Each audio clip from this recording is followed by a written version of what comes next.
Yo, DrDJpodcast. We're here for episode 2. This is the unscripted DrDJpodcast, sponsored by Let God Be God, LGBG. Today, I do have another special guest. Aaron Rodgers. So we didn't title it, so we will title it later as it comes on. This is the unscripted narrative. So I know this man since high school, right? Was it high school? Probably before that. But I want to specifically talk today and understanding what our podcast really platform is for is us kind of talking about the process and development as we kind of matriculated through life.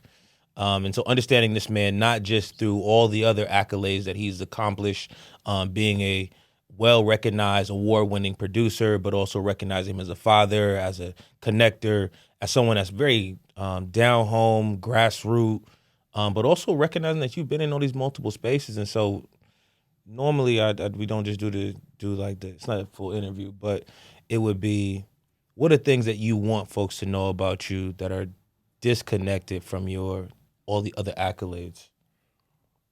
The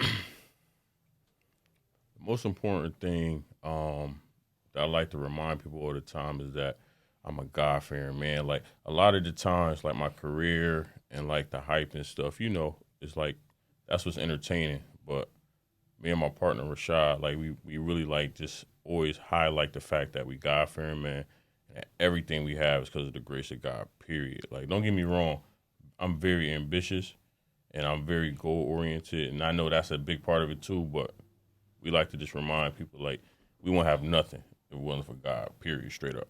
So let's do this first, because I don't.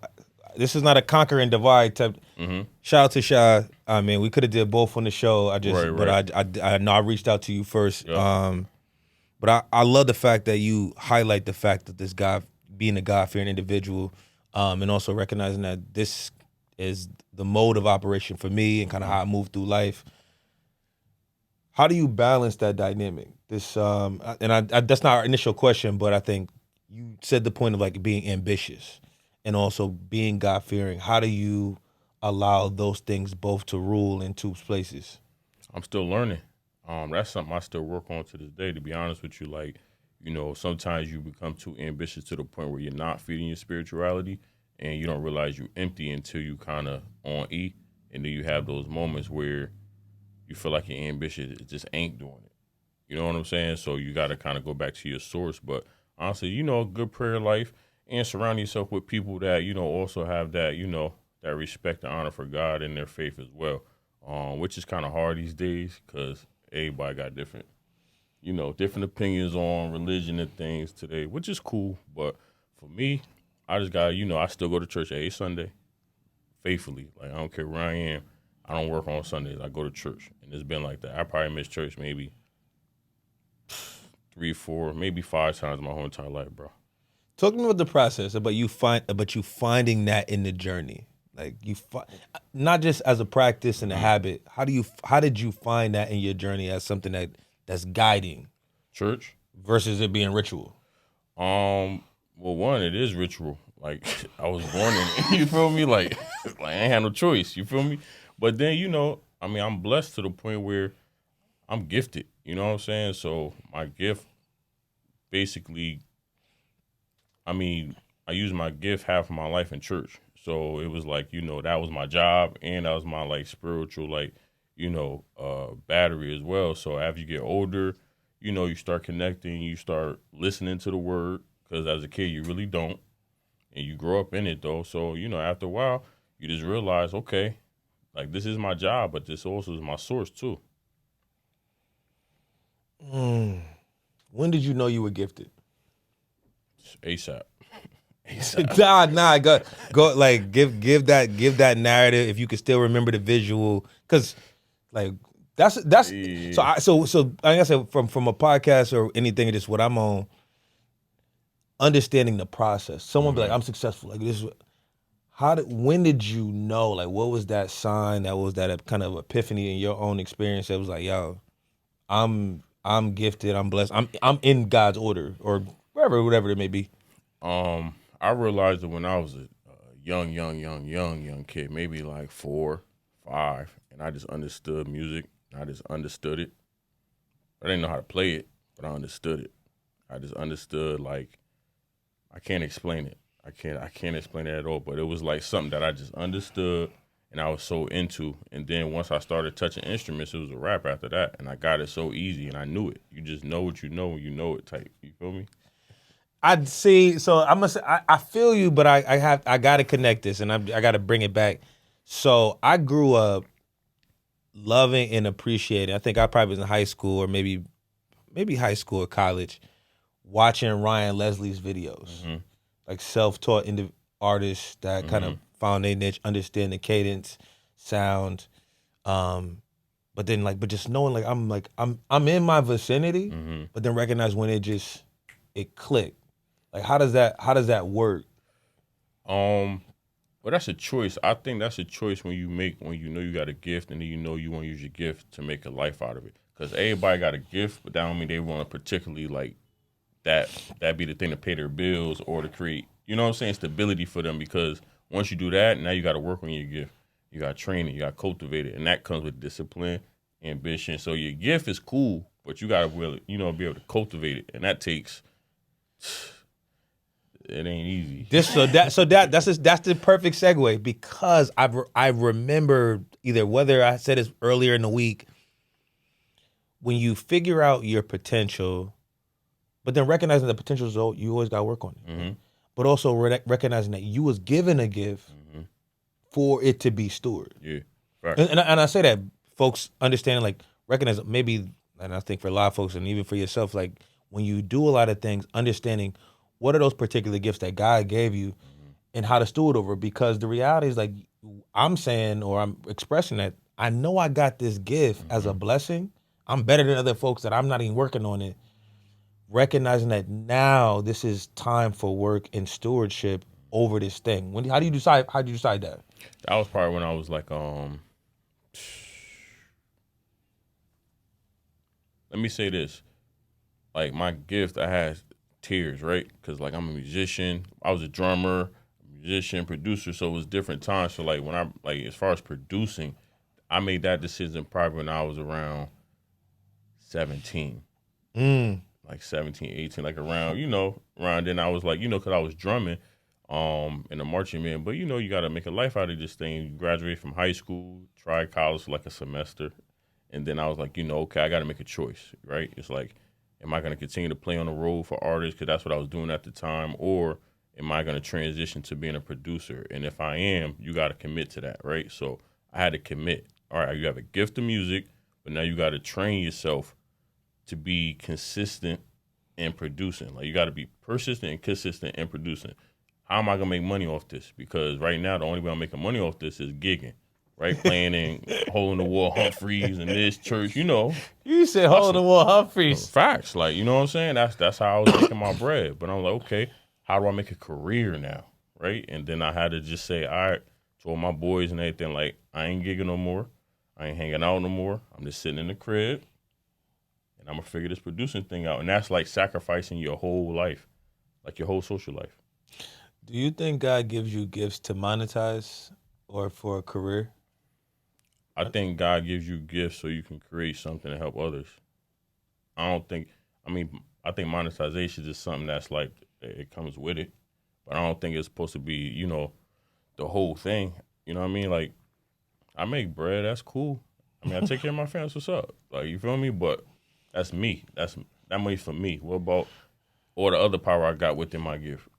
You feel me? No, I'm dope. So I already had mentioned this, that I was going to do the morning devotional, but I think, and it flipped on me into it's not the right version, but I'm going to paraphrase. So this is Isaiah 43, the voice of one that crieth. Prepare ye in the wilderness in the way of Yahweh, previously said Lord, and make level or make way or make highway in the desert, a highway for God. I think it's part of kind of our conversation about process and then making way for purpose. And so I think specifically in that idea of preparing ourselves in the wilderness for the Lord and being in this particular desert, creating this highway. And so I get caught up on words. and visuals. Because to your point, I think about how to not just monetizing your gift, how do your gifts flourish and vision. So I remember being young and having this vision for art, paintings, like music videos. When the box was out, I got a video that I could do better than this. I have a painting but I can't draw. I don't know no producers. I don't have no camera. But I was so immersed in athletics that I never spent the time. I was like, where did that gift go? Because the vision is still there. And it, like what I would say, that was the impetus for me even critically thinking. Because I was very critical on my visuals that was showing up in dreams and daydreams. But I say all that to say, like, how do we really understand that preparation for God's plan? And then also saying, how do we create that highway in the desert? And I'm gonna convert to what we talked about earlier. That's a good question. Excuse me. I think first of all, you gotta remember that your visions are premeditated realities. Like you gotta really not understand that, but you gotta believe that. Because once you believe it, that's half the battle. Like, and a lot of times people really don't believe what they see, or they do, but they put it under the rug. And it's really important. Like for me, if I get a vision, I write it down, and then I start like planning on it. Like I can give you an example. My producing career. Let's just stay there for a minute. It's like I knew I was gonna be Ryan. Like I knew it, and not because I'm just cocky. God showed me. Like he literally verbatim showed me like this, woo, woo, woo. And then like my partner Snacks, like woo, like we have vision board, and we wrote down all the artists, and every artist we wrote down we work with, and it's not because we wrote it down and manifested either. It's like God put that in us. You feel what I'm saying? So I think that's one. And two, in order to make that highway in the wilderness, you got to be able to sacrifice and submit yourself fully to the vision, which means ultimately you got to have faith. That's really what it is. It's 100% faith. So once you really submit yourself to not only the vision, but to God or whoever you serve, you know what I mean? Because everyone's different. I think that ultimately takes the power off of you. And you're basically saying, I trust the process, whatever that process is for you, and I'm just going to work until that happens. And whether it takes a year, 2 or 3, because people would think that's too long. It's like people wait 10, 11 years to get one opportunity. You know what I'm saying? So you can't really put a time limit on what a vision comes to fruition. That's not your call. Yeah, you know yeah. Like, that ain't your call. I think that's we in line. So I think that's that. So I as soon as you said all of that, and I thought about recognizing what God's vision and providing that into your conscious or subconscious, but also recognizing working the process, working the steps, and then recognizing different spaces where is this my dream or is his dream? Because folks told me I was going to the league, right? So I can work the steps and work the steps over a long period of time and nothing happened. But recognizing that it wasn't about the space. It was the next conversation that did you learn from why I brought you so that you're in the space of doing this new thing. I talk to folks now and we see kids like, I want to be this. I want to be. And I'll just be honest, I had to write this today.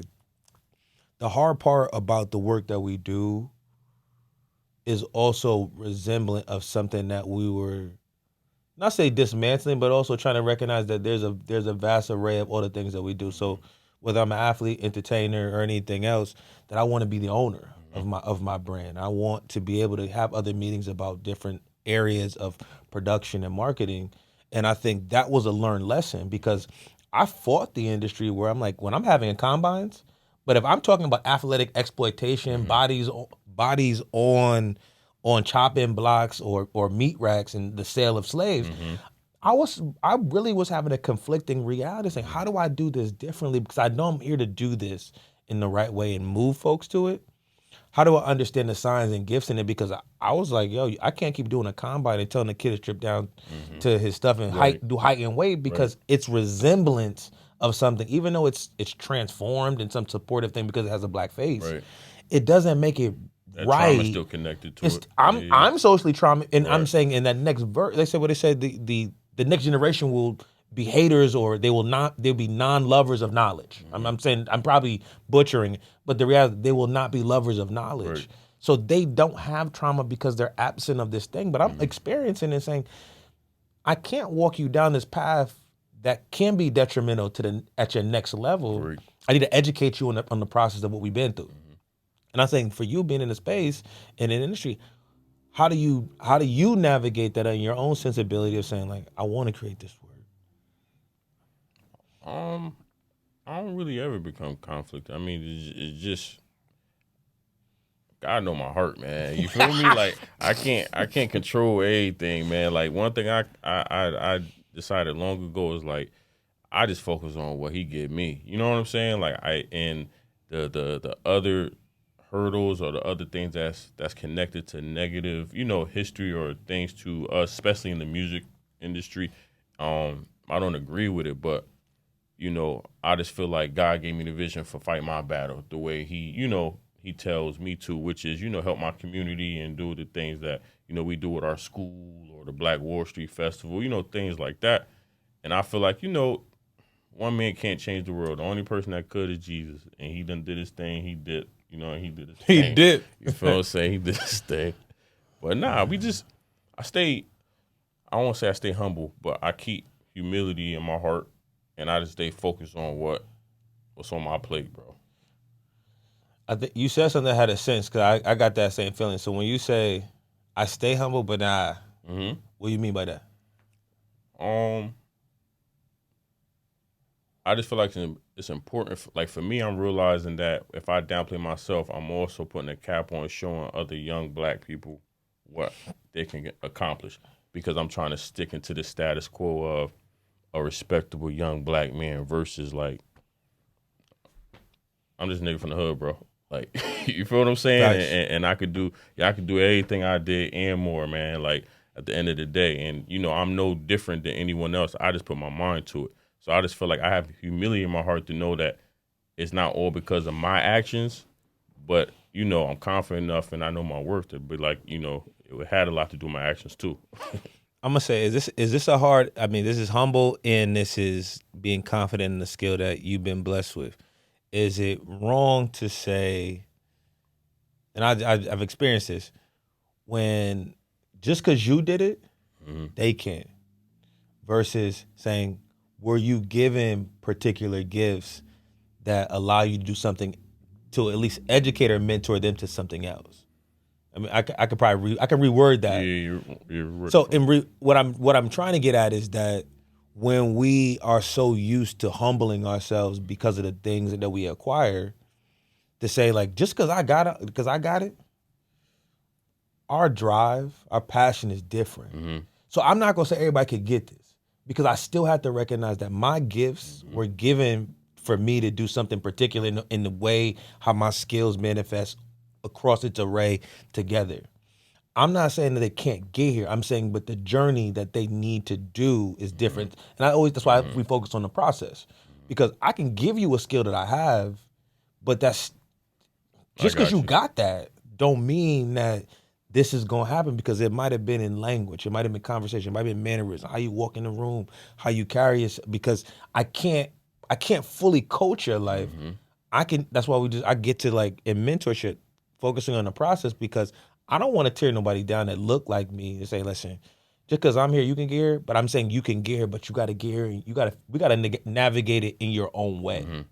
How do I work with that person to do that?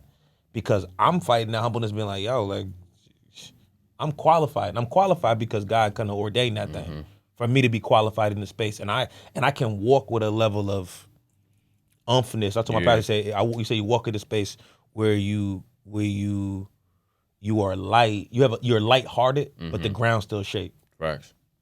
I mean, I think it's connected to the scripture you read. It's like, sometimes you're never gonna get to that highway because everybody ain't willing to go through that wilderness. It's straight up, man. It's like a gift is a gift, but are you willing to go through the wilderness to sharpen that gift, to make that highway, right? It's like for example, I'm gonna talk. What? You 6 what? How tall are you? I'm probably 6 foot. 6 foot. So I'm like 6'2", right? But me and you, we grew up together, right? But you decided to go to the wilderness in the gym, right? So you got a physique, you got a body, right? A certain shape. Me, I'm taller, just big, short, and anything. But I'm not as diesel. You know why? Because you was willing to go through that wilderness. I still got the same physique. I got the same build, everything. I could probably be a little more stocky to you, honestly. Probably, though. But I wasn't willing to go through that wilderness. So it's like, my thing is, I learned the hard way is that you can't convince anybody to go through that wilderness. Ain't nothing you could say. Ain't nothing you could show them. Ain't nothing you could do to make somebody go through that pain, bro. There's nothing you can do. They got to be willing to literally endure the pain, and and that's a self thing. That's, you feel me? Ain't nothing. There's nothing. No one could have told me to say, Aaron, you got to wake up, 5 a.m, take your son to school after being in the studio for 12 hours and Terryville, Connecticut, drive down, eating 4-piece nuggets with your boy, not having money, gotta split money with him to buy Pampers, you gotta feed your son using pennies and nickels and stuff. Like, come on. That's wilderness. That's willing to say, I'm stripping out everything that who I am, the Aaron with the sticks and everybody on my, you know what I'm saying? I went from here to get here. I think today's sermon, church sermon, shout out to Beulah Heights. And I'm definitely gonna butcher it. But it talks specifically about Baal, those that were worshiping Baal, and they were talking about sending their offsprings into the fire. Mm-hmm. And the reason I thought about that specifically was when you break that point about being my choice to be in the wilderness, your choice to be in the wilderness, and saying that in a way of, he said, stand on your own business, but are you willing to go into the fire? Mm-hmm. Like a personal choice. Mm-hmm. It's like, when are you willing to just jump in your own fire to focus on cultivate the potential, reshifting, rebranding through the process? Because I do believe that reality of, are you willing to stand on your own business and jump into the fire in that potential? Because I just know folks that got potential, and that's something that people identify for us, then we internalize, and the question is like, how seriously am I about really figuring out the full potential of my potential? Like, how can I max this thing out? Because when we go to the gym, like if I'm on the bench, I will know when I can't go no more. I always think about that in terms of God plans. How do I know when I can't go anymore and it's time for the shift or because from a training standpoint, that's when we change your modalities. Mm-hmm. Okay, all right, you have 400 max.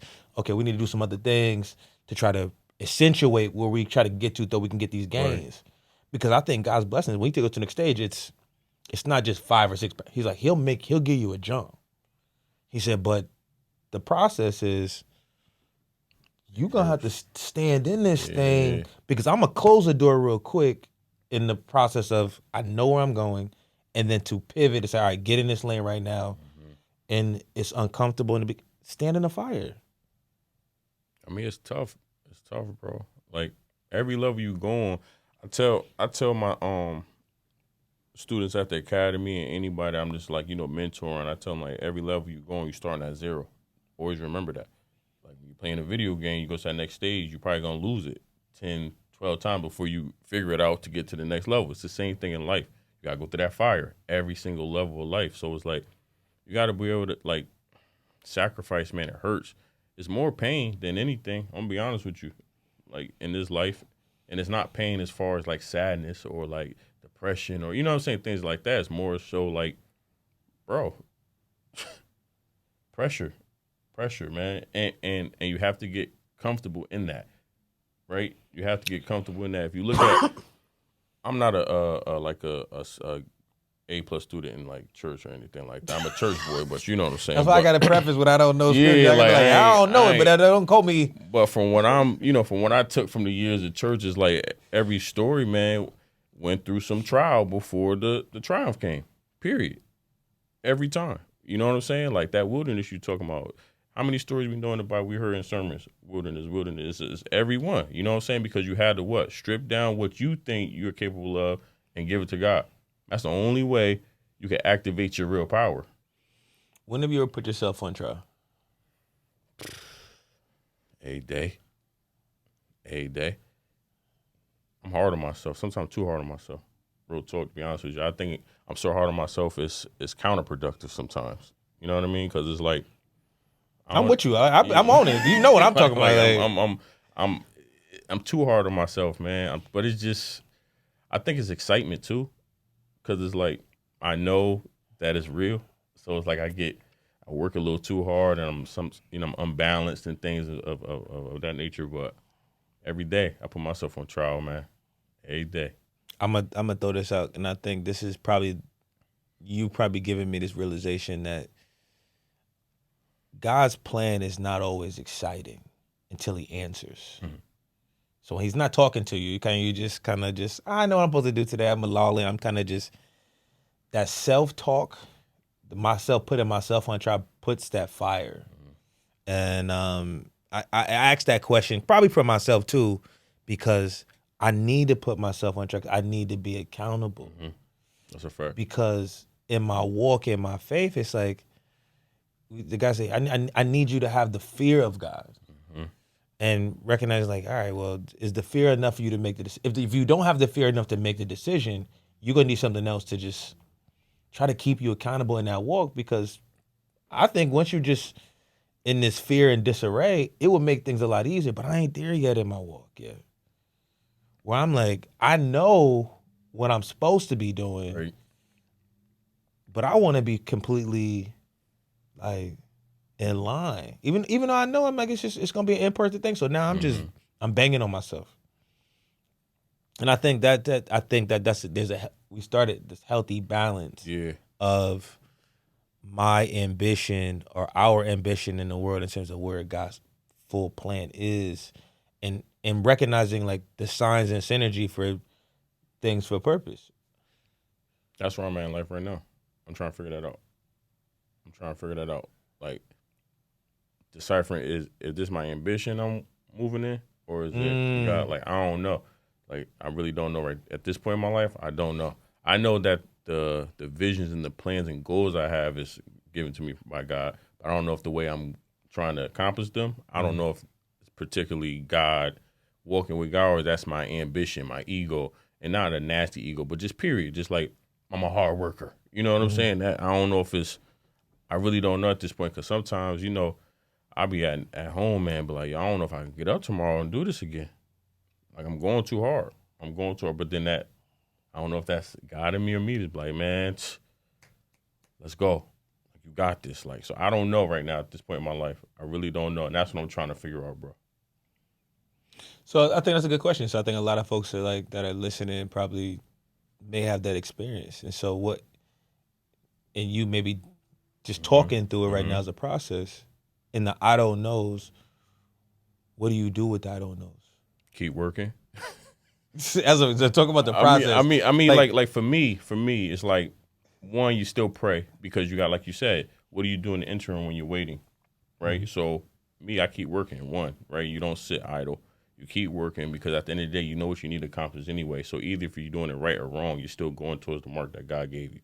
You're not perfect. So let's put it out there, right? God don't give you the whole thing. He makes you go through certain things and gives you choices and options to sculpture you into the man or woman you're supposed to be, right? Because everything is a choice. That's the New Testament. It's choice, right? So it's like, at the end of the day. Oh, you know the Bible. Oh yeah, I ain't. You know, I ain't. I know. I like how you put it together. Though. I don't get right on my phone when the sermon starts. You know. I'd be like, yo, I gotta. Nah, I'm just playing. But nah, you gotta keep working, man. You gotta have faith. Faith is everything you need when you don't know what you're doing. You feel what I'm saying? So you just gotta have faith that you are going in the right direction, even if you're doing it wrong. Like, so for me, if I would tell anybody, just keep working and keep praying, because even if you don't have the full answer, He'll give you something. I'm gonna give you this. So I think you brought it, and I'm not gonna completely segue, but you said this thing about we both grew up in the church. Mm-hmm. Mom's Bible study, we in there playing the drums, and my cousin, my stepbrother Dimitri was playing the drums and organs and stuff like that.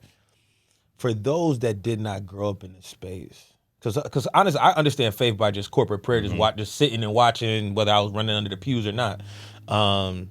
For folks that didn't grow up like that, how do they manifest faith without actually being like having the opportunity to be in those spaces? Just see how just see folks running around, whether it be Pentecostal, AME, Methodist. I think most people do use their faith. They just don't call it that. What they call it? I don't know. They be wilding. Like they be, like most people, like they put goals out, right? They make plans for that and they go through hell to get it, but they don't stop until they get it because they know they want to get it. Mm-hmm. That's faith. That's faith. Seeing something that you don't know how you're gonna do it. You don't know. Come on, like half the stuff we accomplished, we didn't know exactly how we was gonna do it. Let's be real, bro. I didn't know how I was gonna become a platinum selling producer. So the reason I asked that is because I recognize that this is my fallback. I remember the sermon like, well, when you get in battle, you know how you were. So my fallback is I'm gonna be in prayer, I'm gonna be in devotion. I know what I'm gonna do. When someone didn't grow up in that element, and some of their distractions or detractors are the fact that people failed them. Like they put, like we said, we put faith in people to come through, to create opportunities. Hopefully they got kind words and salutations, that they will be able to make space or create space. And I think I found it hard for a lot of people to do that when they don't have another non-linear space that's like spirituality, religion, because they're operating on this broken faith in people. Because my justification would be, if people just were unreliable, just couldn't trust them, couldn't deal with them, I would manifest and say, well, guys, I'm doing this to put you in the wilderness so I can have a private conversation with you. So you can stop asking someone that don't got the answer that I'm gonna give you. Someone else that doesn't have that system, or not even around folks that's in that system, they just have a broken faith with people. So they just on here, they on their own island. They on island of me, navigating a space, making whatever decision that they deem to be accurate without any guidance or anything. Pray for them, focus on them, but the reality is like that's never a space that I would never want to be in. And I don't even raise my kids to be in no space like that where you the master of you, or you the subject in your own story that's not really told by you. Right. I mean, to be honest with you, if someone's not connected, they should, because it's a means to an end. It's all a means to an end, DJ. Like at the end of the day, we can only do but so much, man. It's only but so much we as humans and people. It's like you got to connect to some higher power. Like we see it all the time with artists or athletes or actors or politicians. Everybody, they up, but they ain't gonna stay there.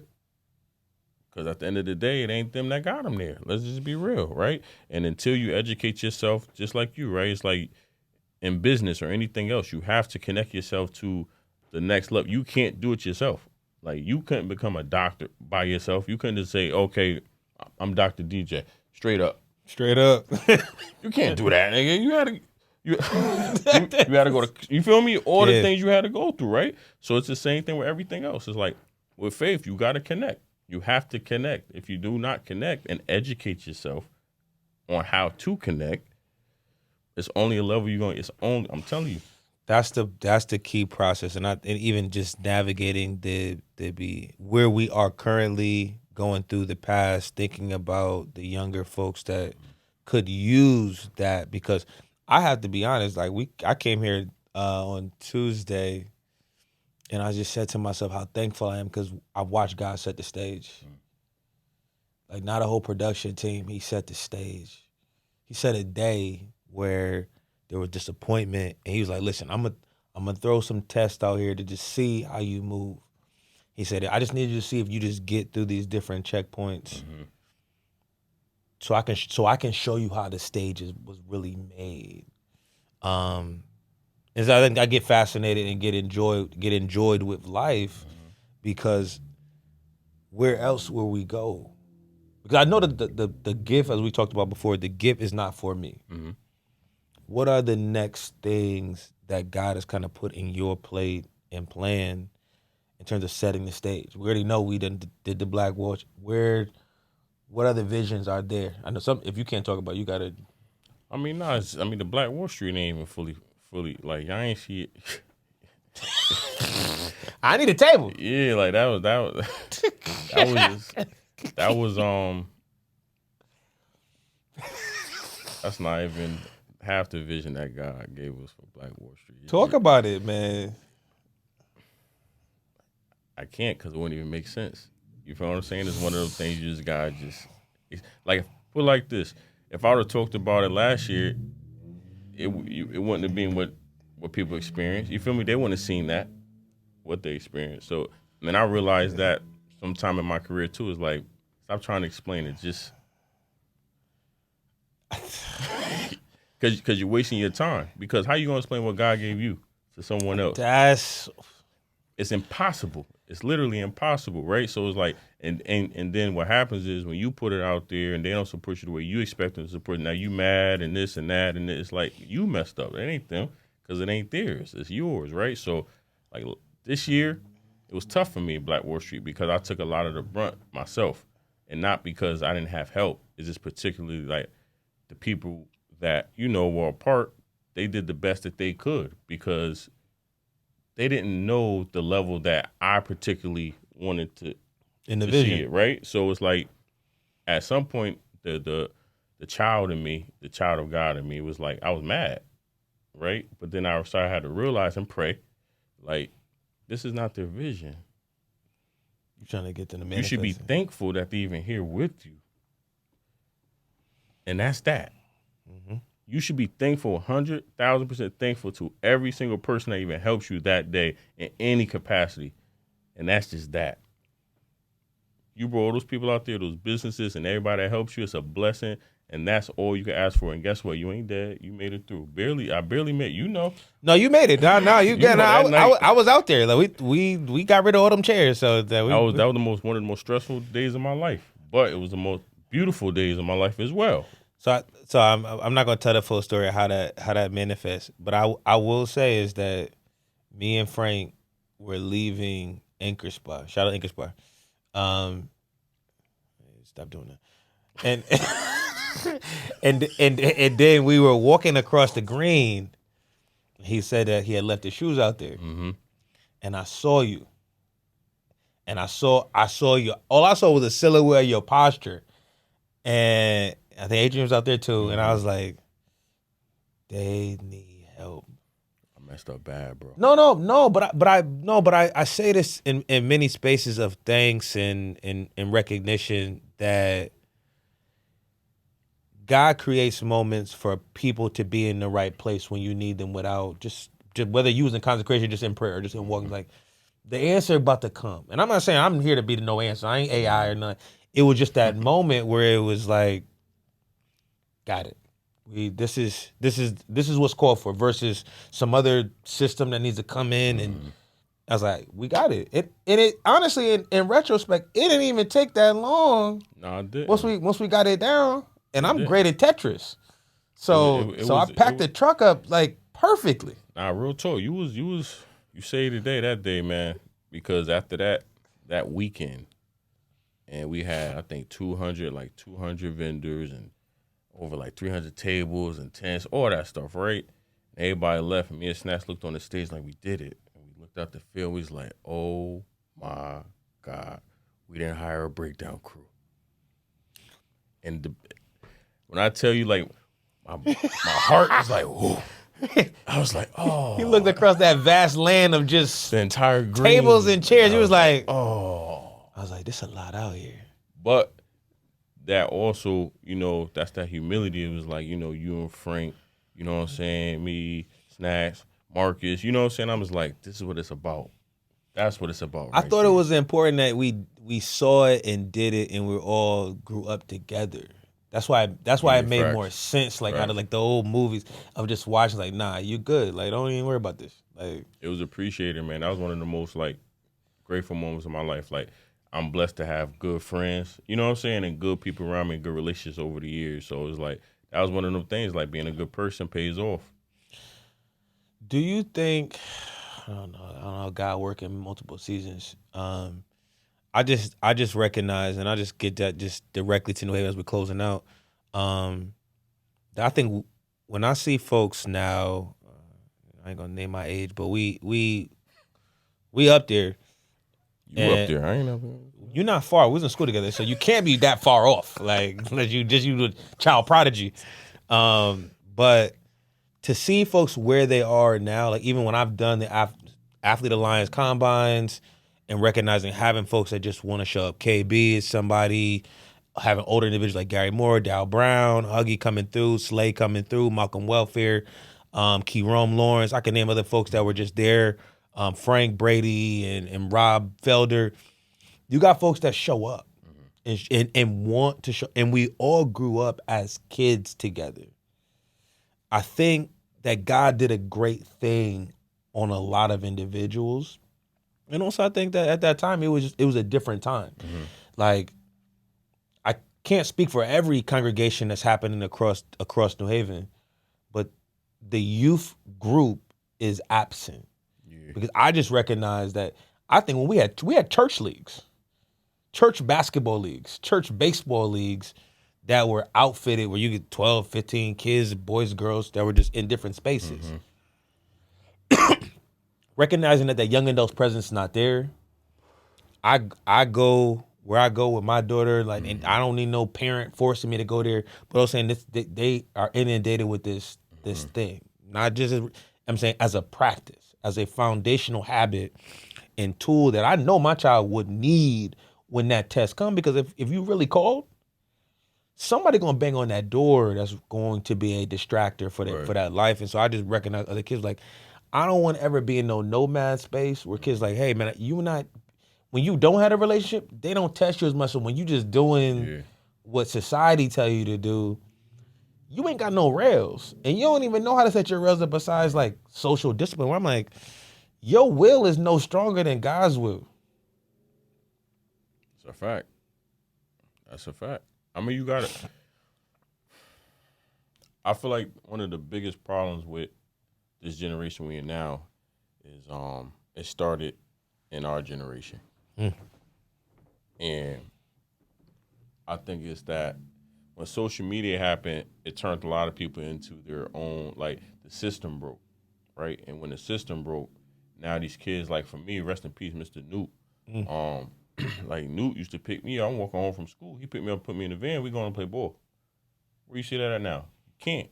Yo, yes. If my son get in the van with something, what? You feel me? You can't do that thing. So it's like, it's a lot of different barriers that come with these kids. Cause like back in the day, church leagues, like you said, like they used to pick us up again in the van. Like, you know what I'm saying? So it's like, I just feel like we can't do as much as we want to do for the generation under us because of the boundaries and the borders we have because of safety. And then with that comes, if they don't have that, think about it, from like 9 to about 15, 16, we had that. From 9 to 15, 16, these kids hadn't had that. So that means that there's a respect value that they never got instilled in them. There's you feel what I mean? Like this is so many values. Like Mr. Newt, I never disrespected Mr. Newt. What? You ain't want to. You ain't never. You feel what I'm saying? So it's like, but these kids never had them opportunities to see like, oh, DJ, man, you a good dude, man. Thanks for picking me up. I really appreciate that. You fed me today. You brought me to hang with my boys and woo, woo, woo. That's a respect and love, like, that comes from that. But we don't have an opportunity to express that to this generation because of the boundaries, which leads them to basically raise themselves. And when you raise yourself, you can't tell nobody nothing. And that's what we got to, the things that you do, the things that, you know, me and Rashad do, the Breed Academy, right? We're creating programs and opportunities for kids to build relationship with people like us, and we're just giving to them, right? It's a giving thing. And our generation don't like to give either. So I think I'm a before we get out, I'm gonna close that one because I think I want you to say more about that, but I also think about the thing that the generation before us had more, and I'll talk economics and finance. They have more time. There were jobs, there were opportunity, but they had time. I find it difficult for young adults, whether it's single family, two family, to find time to provide that level of service that Mr. Newt, Hunt, my father, Dave Moy, Coach James, Jeffrey Taylor's father to be able to step in at times when we needed so much mentorship, where they're spending their Fridays, Saturdays, sometimes their Tuesdays and their Thursdays, making time without, like right now, not foregoing and saying, nobody at my house eating. Like everybody's still eating. And I think that's that diehard moment. I'm seeing a lot of individuals posting stuff. Shout out to Pop Smith Baseball, Pop Warner Football, and looking for more mentors and also young folks that have benefited from the system, but also recognizing, to your point about the give, families, communities, we need more support, not just so we can monetize ourselves and do it, because there are individuals that you will give your money to, time and energy to, that will disperse it across the community. Because I think that's the hard reality. And I think in our community it's saying, not that I'm just looking for the grant. You're looking for someone to support the program, whether it be Athlete Alliance or the Breeds program in school at the Q House, supporting that particular program so that I can give something to someone else. Because I can give my words, but time is the thing that we're trying to navigate. Because what we really want to be free, I'm saying that it doesn't have to be expensive. It can be cheap, but the quality of what we're able to provide just has to be cared for. And I think that that's one of the parts that I kind of think about in terms of that ministry. So guys, like, not only do I want you to live in abundance. He said, I'm giving you abundance so that it's sparsed out, and your abundance may not be actual just things you have, it's impact. And I want to, and I put this challenge on any folks that I'm coming with now. We want that impact factor. I want to be able to walk into schools and see kids run up. Because now I know for a fact that if something's happening outside, I'm not comfortable, I'm going to step in between. Yeah, facts. Cause I need to save your life, the life that you can't see for yourself. Because you might not be the visionary because you spending more time trying to be the vision of what you see on TV. I mean, a lot of times, I feel like a lot of individuals from our generation just don't, it's like, I'm trying to figure out how to put this without sounding. Everything comes with a sacrifice. In my opinion, I feel like all the coaches that we had growing up, Mr. Newton, all these people, you know, that we grew up, they were making a sacrifice every day to pick us up in those vans and bring us to the open gyms and spend that time with us. They wasn't getting bread half the time they was doing that, bro. It's just because they care about us. They cared about our tomorrow. And I feel like, you know, the things you do, all the things I do, we're not getting paid for that, DJ. Community service is a sacrifice, period. Like, you feel what I'm saying? And you can't put monetary value on that, right? If you get blessed with money, that's what's up. But come on, like, and I feel like that's a big issue. It's like everybody wants money off of everything. It's like, I don't really need money to save the next generation of black men. Like, you feel what I'm saying? Like, I mean, it's nice to have resources to put into the program and stuff, but I'm not trying to get rich off of helping the next generation of black men in my community. Why do I need money for that? You know what I'm saying? So it's like, I just feel like that may change a lot, is if more of us put more time into just helping the community out. You know what I'm saying? Me and Snacks didn't get paid for Black Wall Street. You feel what I'm saying? We could have, but we put the money into the festival because we had to do it, bro. Because we had to pop it off. You know what I'm saying? It's Absolutely. Like, you got to do what you got to do, bro. Like, me and Snacks blessed. Like, we're blessed, man. And I always say me and Snacks because at the end of the day, that's my other half. You understand what I'm saying? He up next.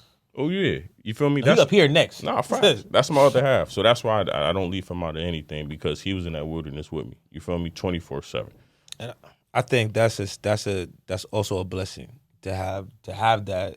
I agree. Because I think God sets the dynamic up to have the people around you at the time that you need them, to have the proper conversation. Someone that can really speak to. I was on a podcast. Shout out to Andre Farr out in L.A. Said this great thing is saying, what do leaders need? And my response to him was like, you need someone that's qualified to be able to be next to you. And if they ain't got to have the record, someone qualified enough that I can listen to and understand their perspective. They might not be doing the same thing, but they have something to offer in the dialogue to redirect where we need to be, where we don't need to be. But I think that's just shout out to those that have that qualified person and however they manifest, whether it's a spouse, whether it's a business partner, to continue to push the needle. Shoot, man, I think, I don't know, where we? I mean, you just gotta put that work in at the end of the day, bro. That's what I would tell everybody. At the end of the day, you gotta work, whether it's for your spirituality, whether it's for your business, whether it's for your personal life. People lazy, man. And you gotta work. You gotta put the time in, and that's the wilderness. Wilderness is work. That's essentially that's what the wilderness is, right? Is putting that work in. Who wants to go to the gym every day? Let's be real. I do, but I've been faking though. But you feel what I'm saying? Yeah, who really wanted, like when you had your trainer, you ain't want to go see him. I don't feel like going to see X, Y, and Z. You feel what I'm saying? But after a while, you realize that wilderness is really the best thing in your life. It's the best thing, bro. Like I love putting work in. It's the best and the scariest thing. So I'm gonna put this on wax right now. What they say, my goal is to open a COC within 2 years. Full building, functional, for different opportunities to create exactly what's needed in that space. We know that there's new development happening in Newhartville, across from the Q House. Elks is knocked down. We see buildings popping up. We see new residential things that are popping up on Henry Street in Munson, but it becomes excellent. Or even if I'm saying it, someone else tried to jump in, it don't matter. The reality is that there is an expectation for that space. It is central. It's home. And also, I know we ain't got a lot of time. We might have to cut this one in half, but I think about the memories of things that have allowed me to have my faith that I see sometimes being destroyed. And how do I operate with care to be able to move into this new space with a city that it can't make me move, but it can make my memories move, so that it doesn't it's nostalgia when folks see, I'm rambling now, it's nostalgia when we can be able to see the Coliseum. Facts. And remember, that was a field trip for us in high school. Facts. To go see Barnum and Bailey, to go see ice skating, to go see wrestling. Hill House and Cross game. Like, that's nostalgia. It was cold in there. It was a icy floor. It's nostalgia, and your past. And I think part of this is why I just operate on faith in an exact way, because when your memories no longer exist, it's only between you and God. Because the people that may not even be around to be able to still celebrate it and walk through these buildings. Folks don't know that you could walk, technically used to be able to walk through the indoor mall. Now everything is turned out. It's like, that was home. Facts. And so now you have to relocate. And I think about that in terms of business, in terms of, Arthur, we talk directly about economic mobility as a place of ministry. And recognizing that my purpose and how I operate in my potential is my own ministry. And then recognizing the things that I'm socially connected to. I'm not just trying to hold on to the memories that I have, but this generation needs examples, not words. So a kid can't, listen to me. He's like, let me see your highlight tape. So I can't tell them what this community used to look like without an example, versus when we were young, I think we grew up in an era where our faith was in an institution where I think there was some loyal individuals that said, I can show you what it looked like. Facts. I can walk you through the cages, or through the jungle, I can show you what change and possibility can be in its existence there, versus saying you tore it down. I don't know what this is. Yeah, you're right, because in our era we lost a lot.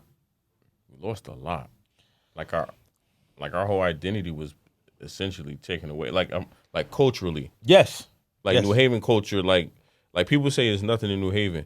I didn't feel like that until about maybe 28, 29. Like before that, maybe a little early. You know what I'm saying? But like my child, like New Haven was popping, bro. Like New Haven. There's nothing in New Haven. I never felt that until now. It's the vibrance. We're gonna. I think there's a movie about that. It's like where the colors left, and so now, I think it was Chris Rock, but what we're looking for is that vibrance, that music, that art, that color, to come back and be painted across the space, and and actually for it to be appreciated in ways that it was before, that the sounds and sirens and everything, I'm not saying sirens, but the sounds and smells regain the essence of what it felt like to be proud to be here, and proud to be here not as a transplant. Like, this is folks homegrown. But these kids don't have nothing to be proud of. You right? It's like, I wasn't proud because, Mr. Gears was my principal. I was proud because Hill House was this monumental staple in the black community, the Hill House and Cross game, and I'm like, pride and all this coming. Then then the people added to that, but the staple was Hill House. You feel what I'm saying? The history, right? So it was like when the Coliseum got knocked down, that was pride for us, bro. Before that Coliseum, nigga, I would have loved to go in the Coliseum as an adult. Now to take your child to sit in the space that you just went to, or you grew up at, instead of going to Payne Whitney or something like that. Because there is nothing like the old Hill House gym. From athletically, it was ours. It was hot. The humidity from the pool was there. Mm-hmm. It was a Terror Dome. And now it's like you walk in this new space. It's like, why everybody not sitting on? I mean, I get COVID, but before that, it wasn't that. It's programming too. It's who's programming these new places, right?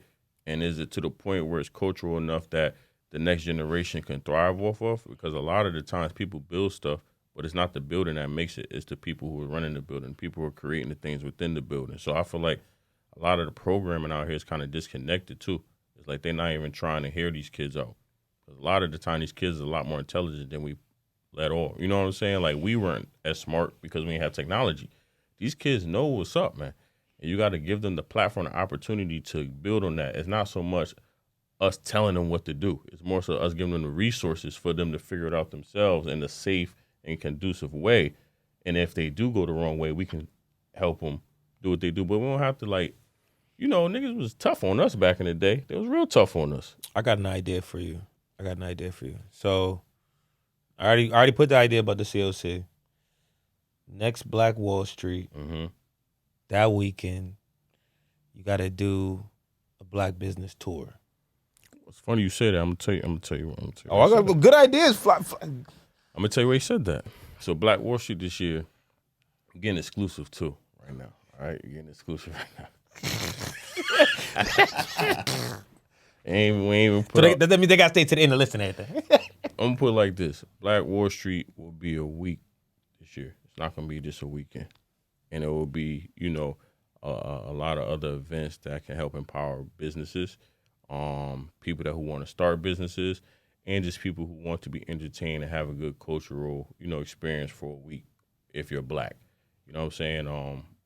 It's getting to the point where we realize that Black Wall Street may be one of the main staples that can do exactly what we were talking about, which is pride, right, for these young kids, right? And it's like New Haven is somewhere where a Black person could thrive and become something and have that confidence. And for me, I'm gonna be honest with you, last year I didn't know there was that many Black businesses, bro. For real? I didn't know either. I'm not in front.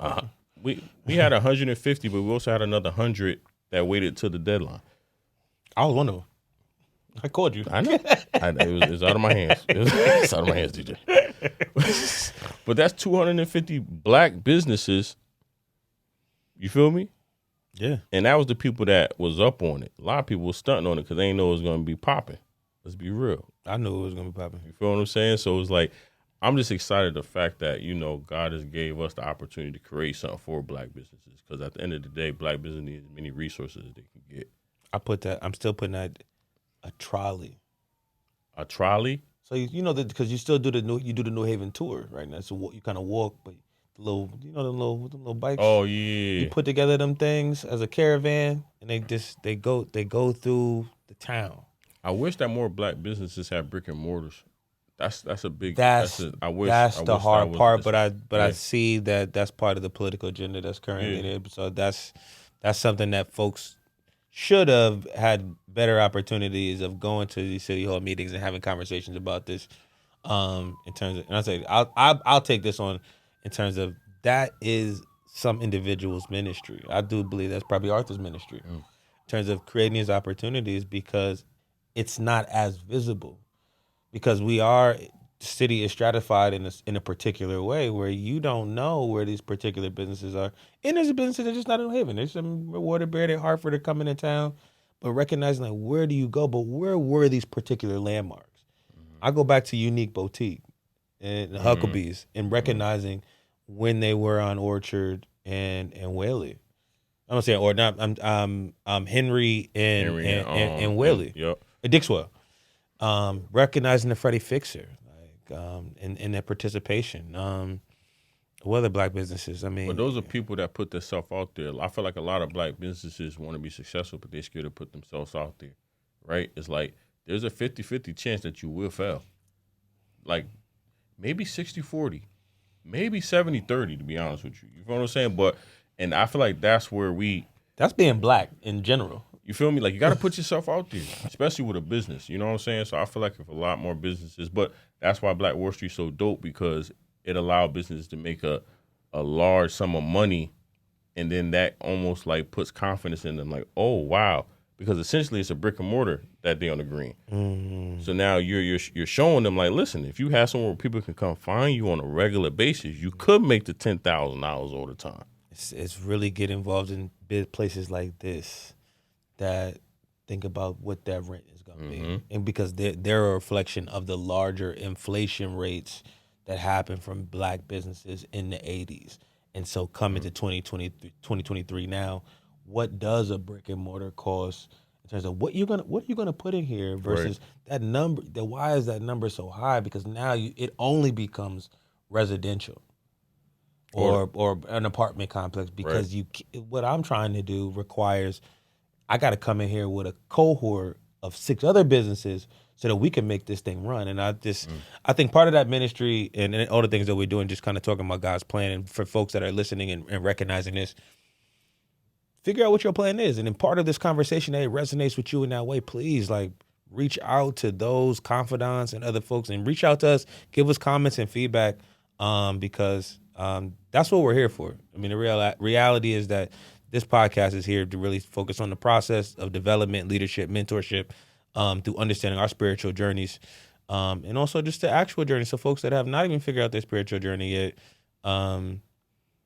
there may be things that you already using it as placeholders for the times that you need to figure out how life is lifing. So, y'all, I appreciate you coming out today, man. Absolutely. I mean, obviously, we're gonna be here again. But this is the Dr. DJ podcast, sponsored by LGBG, Let God Be God. Here with Aaron Rodgers, Debonair, and I'll let you close out, give them all your handles and everything else. You can follow me on Instagram, Y_A The Breed, on Facebook, Aaron Rodgers, and company's name, The Breed ENT. That's on Instagram, Facebook, Twitter, TikTok, everything. Follow us. We're doing great things in the industry, great things in the community, and just great things in general. And we're out.